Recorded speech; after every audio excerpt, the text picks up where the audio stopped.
If you have to run up out of there after you cast your vote, baby, what they're saying is true. These politicians are really getting threatened because Representative Brian Fitzpatrick delivered his note, and they was like he was a runner, he's a track star, baby. They was like he was gone. He ran from chambers, and they said they couldn't find him. Here's the thing. I don't understand why, if they are doing a controversial vote and they know how the other side is, feel like we're watching Casey Undercover, right?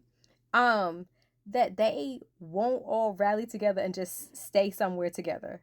That way, you're not by yourself and you're not being able to be having your arm twisted or whatever they want to call it. Because they was like, of course, Richard Scarry's worm, Mike Johnson, was out here calling people and trying to see if they could find him. They was like, they tried to reach him by phone. Nobody could reach him. They was like, they don't know where he went to. They was like, bro was out. And when the news had informed Representative Dusty Johnson, I guess out of South Dakota, he was like, smart. These people know. This is why we telling you, you know what?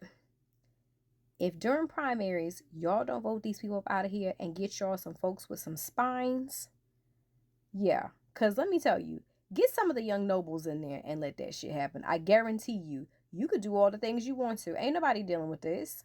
But here's the other thing, and I want you all to understand something with this whole Medicaid thing. Again, just because you don't utilize Medicaid doesn't mean that you should not be concerned. Because if Medicaid becomes non-existent, which is what is happening, they are having to come out now and say, yes, they are absolutely doing cuts to Medicaid in the tune of right now $625 billion. That means no nursing homes, no social work, no behavioral health, no mental health, all these things that, you are accustomed to. But here's the other thing that Elizabeth Warren brought to a lot of our attention. Some of y'all are on Medicaid and you don't even know it. So like out of Pennsylvania, you have Pennsylvania medical assistant. New Jersey, y'all have New Jersey family care. Tennessee, y'all have TennCare. Washington State, y'all have Apple Health. That is Medicaid. Some of y'all walk around here, as long as it's not Obamacare or not understanding what you actually have, what it is run through. Let that shit sizzle in your spirit real quick. Some of y'all got Medicaid and don't know it. Because understanding that you don't understand how your policy works, this will kill millions of people without actual access to health care. People who are on Medicaid are not just sitting at home on their couch. They are functioning members of society.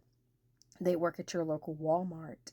They work at all of these big conglomerates full-time hours so that they can get insurance through the employer, which is who should be footing some of these bills and, helping offset some of this. Do not let them gaslight you into like, oh, well, you all should be doing better. Because guess what?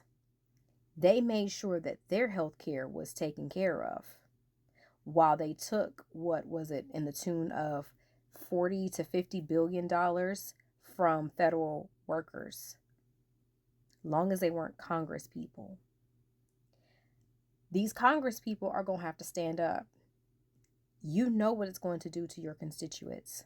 You know that your state will not be able to support itself if Medicaid falls, because these doctors, your regular doctor's offices, know that they cannot sustain with just regular claims alone, because they know that Medicaid is going to always pay.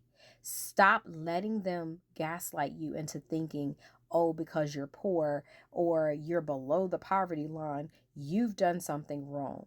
Because the truth of the matter is, everybody is about one bad accident or one major health scare away from being a Medicare recipient or a Medicaid recipient.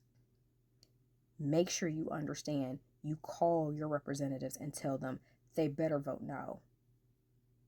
And that July deadline is makeshift. America's not a real place. And if we don't make sure that everybody's taken care of, it truly won't be.